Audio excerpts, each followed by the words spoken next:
And we are back once again to talk about this week's tokusatsu. Holy shit. What is this? Arc 1 of Gozyuger? Do you think that we should start with Gozyuger this week? It's just I know, just right? a setup. The setup. I know it's just a setup, but it feels I know. like that should be the note we end on, but I don't Here's the thing. Okay, so starting with the biggest thing about Gozyuger, they are generative AI, and that has been like the thing holding together all of the No One's design philosophies. Yeah, like I was and I didn't realize it either until someone pointed out. Like, number one, the fact that they say generate, I'm like, what? Yeah, Okay, the generate makes sense. Yeah, and after that, and then people were pointing out that the stuff like showing like manners and stuff like that, like these keywords are just prompts to generate an enemy, and I'm like, that's so cool. And they're prompts that can only be generated by using a human host. And also the other big thing is the fact that a lot of the guys have like misspelled words or words that sound like the main word incorporated to their designs. Like for treasure hunt, it's got hawk. For popularity, it's got mermaid. For party people, butterfly. Yeah. So pretty much party people, which means age, and I'm only saying that specifically because it's something that I'm excited for later this weekend. But yeah, age, and that gets misread as ageha, which means butterfly. And then like manners, manatee. So it's so cool that we have this this AI corrupting prompts, and it makes it and like honestly this just makes Kuon even more It makes him... you understand his whole deal now. Like he basically started Tegasword and it's like saying, oh wow, this No One business is basically the ultimate generative AI, and I'm like, oh god. You know what, and the thing that makes me the saddest about this though is that does mean that like Bouquet and Fire Candle are AI. Yeah. Oh, rest in peace, my ships. Yeah, talking about Bouquet and Fire Candle. Oh, actually, no. Even Sweet Cake and Shining Knife. Like, holy crap! I mean, here's I know, but I didn't care about them as much as Bouquet and Fire Candle. I'm not gonna lie. Oh, I know, but I mean, they had a great moment. Obviously, I cared about it because it was a Ryugi moment. For sure. Yeah, but pretty much we basically realized to set up for the wedding, we need 3 things. Yep. And I do love that we are leading into the wedding theme. They are Brighton. We've been talking about. I thought that this was that like Tegasword ran away from a wedding. Looks like technically that's true. But he got caught this time. Yeah. And we're setting up for the wedding. The precious strawberries for the cake. Obviously the flowers for the bouquet. And then just like a candelabra for the lighting. That was the funniest one, that it was just like randomly at a haunted house or whatever. Yeah, it was so funny. Seeing them do this, like I could not stop laughing with what they were doing with this with the setup. I mean, Fire Candle is always hilarious when he has to interact with Haru, especially just like in civilian garb. Yeah. Or I mean, just in general, just the way his actor is having the time of his life. Like, I actually just decided to open up TikTok for the first time, and the first video I saw was from the Toei superhero time, the TBASI superhero time one, and like it's showing Bouquet and Fire Candle doing the dance, and he is just like he puts his whole I hate how I want to say this. He puts his whole Fire Candleicity into it. You can't say it like that. No. All right. I'm just gonna move on from that. But he is putting a lot of effort. Fire Candle really has grown on me as a character. I thought he was all right, and now he's probably definitely one of my favorites. Speaking about my other favorite, Bouquet. Oh my god, the scene with Bouquet and Blue this episode. Oh man, Rikuo and Rikuo and hey, I actually remembered his name this week. Oh yeah, you did. I did not. But yeah, that's why I said blue. Yes, but the scene of them in the flower garden and the like being like, oh, you know, this here a beautiful flower for you, and she's like, oh, I just want to be a fan. You're gonna make me feel something else that's not a fan. Yeah, it was so good. I'm so invested in these two. Yeah, oh man, yeah. I just really love the generals. But we see what happens when we get the wedding. And, yeah. But I mean, before that, I mean, we get the last scene, which is sweet cake and sweet cake with versus Ryugi basically. And it's great. It's because it's like, oh well, I mean, no, maybe we could just have one. And they're like, oh, thank you, and then like flashbang them and take the whole box. Yeah. Rest in peace, Ryugi. Yeah. And then we get one creepy, honestly, a super creepy scene with Kuon showing up to basically set up everything with an omodito, just congratulations on the wedding. Like, it's so creepy. Yep, the people being taken over and being used as like weird puppets to set up this wedding. And then like the life force of like 20 people being sucked out so that Tegajun can like be summoned into our world. Yeah, like fucked up. Holy shit. And then we get like, you know, the creepiest part of this episode, which is the brother versus brother. Yeah. There really is something wrong with Kuon. I've seen the memes, especially with this one, where it's like, why don't we get married, Hoaru? And it's like, yeah, Tegasword, like, we have to kill this guy. Yeah, like, also, guys, you guys need to just like Twitter needs to like understand nuance. Like, you can't just take a single quote like that out of context, especially because like, I don't know, it reads to me as he's just saying it like to make him uncomfortable. Yeah, exactly. And to, like, you know, because he's like, I'm going to be the one that destroys you. You're going to be the one that destroys me. Yeah. He already has like an unhealthy thoughts about his brother. Yeah, it's already just like, you know, super messed up with how he just like is basically just trying to overly control, like, you know, kind of what Tegajun's like, it's also what Tegajun's trying to do with Tegasword, where it's like they're just trying to control everything about the other person. Yep. Like, and then it leads into, you know, we get the fight. I do like that we get to see like the like hand form, almost like pilot fight for a little bit. That was fun, but unfortunately, Tegasword does get caught. Yeah, and it's crazy. Like, you know, like Tegasword gets a ring put on him, gets kissed, and then they generate a new world. Yep. Oh my God. with a new child, which is the really fucked up part, where it's like, damn, the Gozyuger Polar being like the Gozyuger Polar mech being like an unconsensual generated child from Tegasword was not on my bingo card at all. Yeah, and then what we learn about Kumade, like also Kuma Bear. Yep. Demon Bear, Kumade. Yep. Yeah. Kumade Mashiro, and pretty much he is now the new main character. Like, they specifically said that he's not the sixth, he's not the first. He's the zero. Just the new, he's just the new main character. And like, they even like, you know, released a new poster where he's mirroring Horu's pose and just replaces him on the poster. Yep, you get to see Horu like at the back, just kind of like looking back.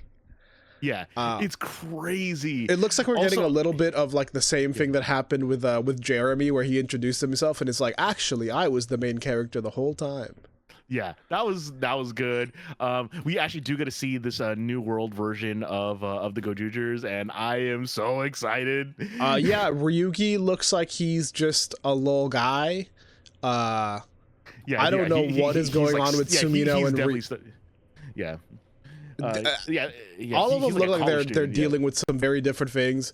Obviously, Kijino is still an old man. So we don't know how that's going to be. Honestly, I have so many questions for this next set of episodes.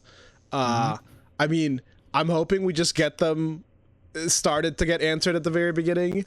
But honestly, I'm just like, I wasn't ready for that to just happen like that. I feel like this could have been like a mid-season finale.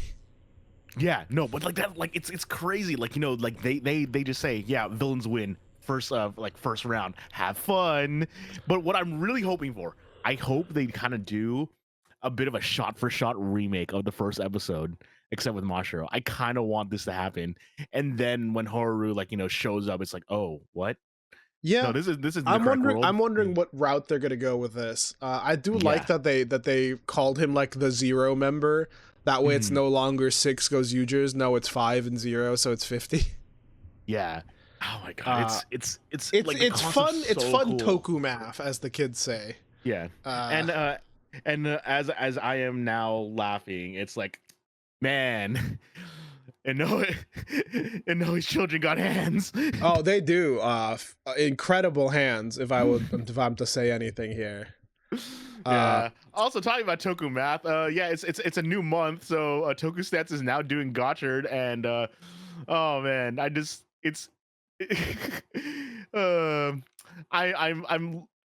love how today's was CTE, or I forgot what CTE stands for. It's like something traumatic injury or something like that.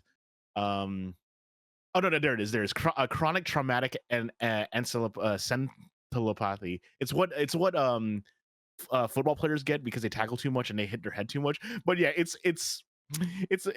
basically saying that Kajiki got mind crushed 7 different times. Yeah, rest in peace, Kaijiki, during that whole season.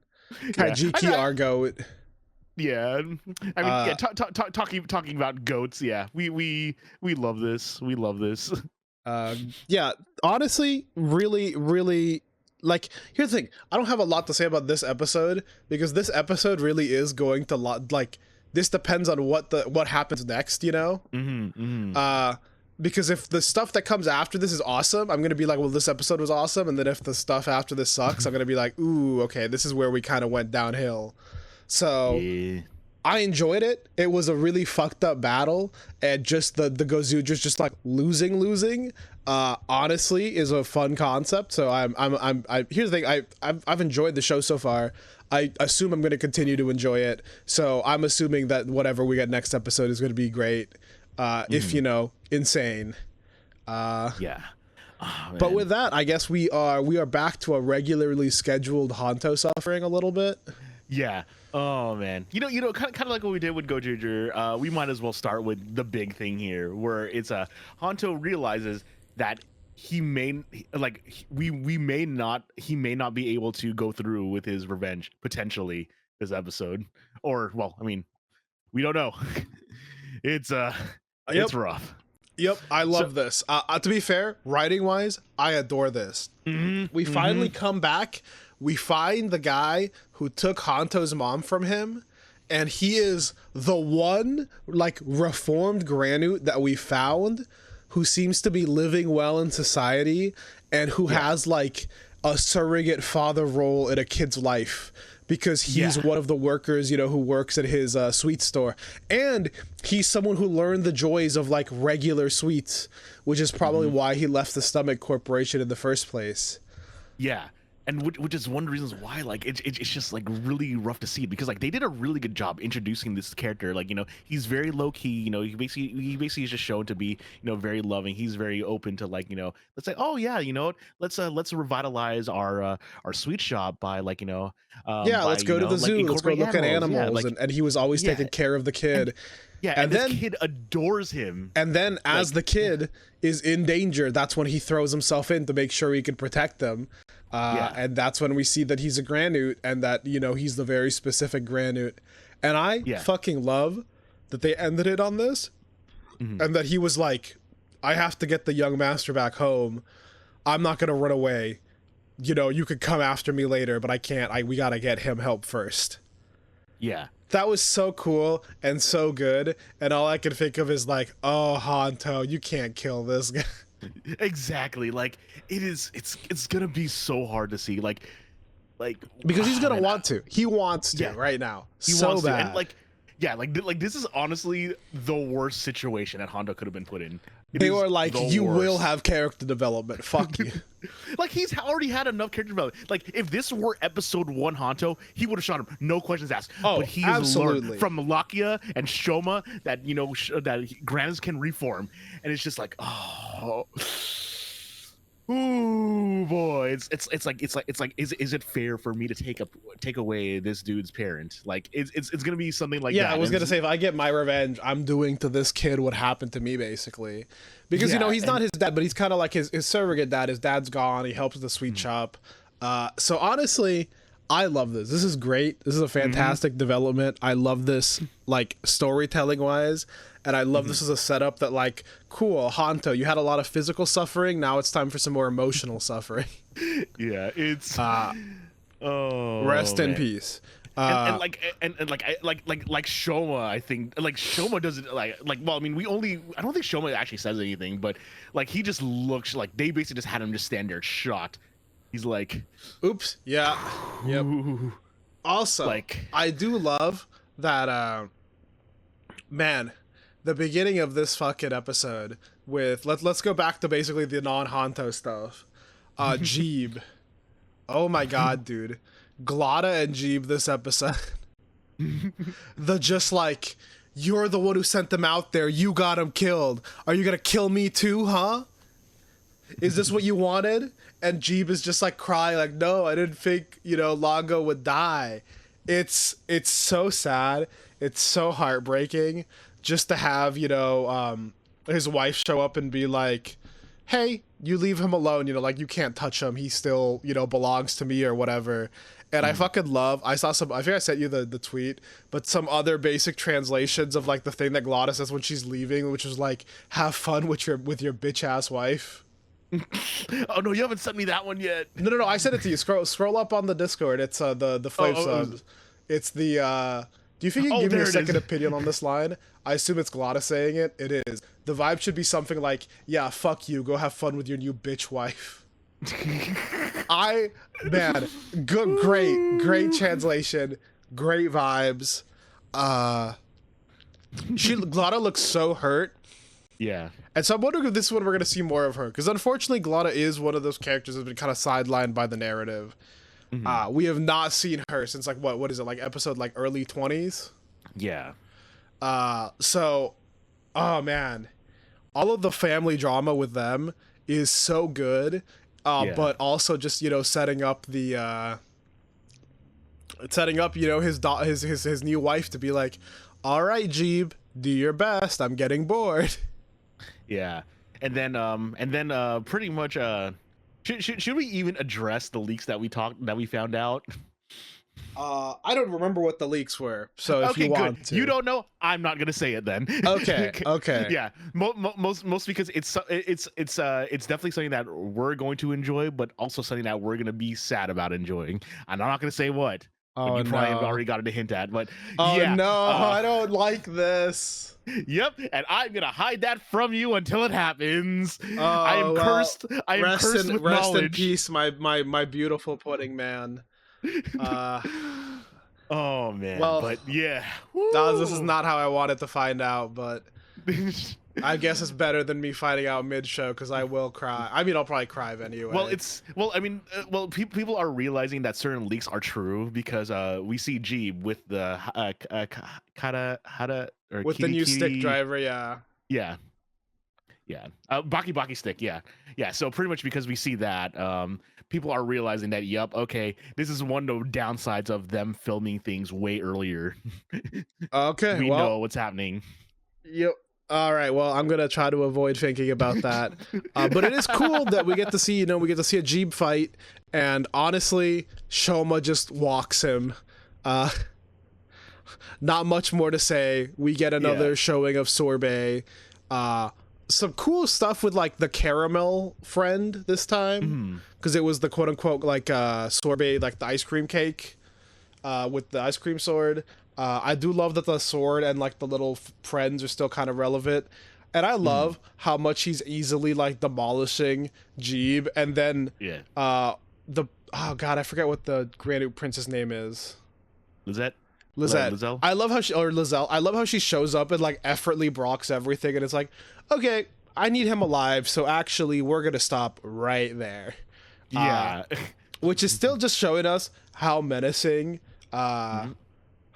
she is, and by extension her father, who's probably going to end up being more powerful.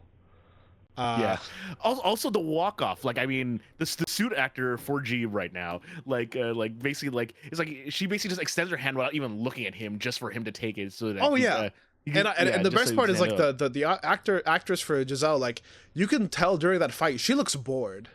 She's like, oh, you're not entertaining me anymore, so whatever, I guess I'll save you. Like, yeah. So like oh man, I forgot. I forgot which one was it. It wasn't Lachesis, right? Like the super young one. No, Atropos. Atropos, yeah. Yeah, Atropos. The really, really young one. Let's say, man, these child actors are just are the most menacing thing they've added to this series lately. They've had some menacing, like, really young actors. Honestly, really cool. I do love that she can kind of switch from like a tee-hee, I'm so cute, to like, I'm really annoyed, shut the fuck up. Exactly. It is so menacing. Like, it's great. It's menacing. It's a really good setup. And again, so far, Gavv has just been so good. Yeah, like, it's actually really funny because I'm basically just like rubbing my hands right now because I mean, we already know that Little Karibo, like, you know, really dove headfirst into Kamen Rider. So another podcast group that my friends love, Versus Wolves, which is Super Eye Patch Wolf and Wooly, apparently. Yeah, apparently Super Eye Patch Wolf just recently got into Kamen Rider Gavv, and he's like, you know, I'll just give it what is it here? It's like oh, that's super cool. I love Super Eye Patch Wolf. Like, the mission was apparently he was only going to watch the first 16 episodes, but he couldn't stop. Hell yeah. Couldn't stop. Dude. And then apparently he even says, I love it. This is now part of my life. By year's end, I will own Kamen Rider merch. He is pulling a little Karibo. I'm smiling my ass off right now. That's so good. It's always cool to hear about people enjoying the new series. It's been so funny because one of my friends, he's a big like Power Rangers guy. But he doesn't even know what's going on in Gavv, but every once in a while I'll get like an Instagram like Gavv shit post from him that he'll have found somewhere. Like the most recent one I saw was one showing off the fight with the Master Taste fight, where he just sent it to me with the caption like, the average motherfucker who gets his power by gummies. And it's just like the whole Master Taste fight with him, you know, dodging Lango and then like kicking his ass. Honestly, I don't know where he finds these memes, but it is really funny that even he's seeing them. Yeah, Gavv has been really good. It's great. Yeah, Gozyuger has been fucking fantastic as well. Yeah, like I have a feeling like Gozyuger might be Donbro's tier, and well, I mean, which makes sense. I'm gonna need to watch Under Noe seasons. But yeah, we gotta get around to that too. But I mean, God, like, what else is there to say this week? I think that's kind of it for this week. Yeah, exactly. Yeah, I think we saw the previews for the Gozyuger movie, but I don't think there was like much in there other than like, hey guys, Gozyuger movie, it's coming out in, you know, July. Yeah. But yeah, we're like, these shows have just taken us for a ride. I cannot wait for more Gavv. Like, all right. So I mean, the one thing I'm seeing from the Gozyuger movie is that they looks like they play volleyball together at one point. But yeah, that'll be coming out, and maybe you'll be able to catch that in Japan. Yeah, I mean, hopefully I will. I mean, yeah. But with that, we'll leave you guys just a little early. For once. Soon we'll have Ultraman to talk about as well, so you could say goodbye to finishing early once that happens. But with that, you know, thanks as always for listening, and we will see you next week. Later. This program is brought to you by our unending love of tokusatsu. If you enjoyed the show, please be sure to like and subscribe. And hit the bell for notifications. And if you would like to support us further, consider becoming a patron at our Patreon, Half Hour Henshin. You can get some exclusive benefits, such as your name in the credits and joining our sticker club. Or, if you want to help with a one-time donation, you can also find us at Ko-fi at halfhourhenshin. You can email us with any questions or theories at halfhourhenshin@gmail.com or on Twitter at halfhourhenshin.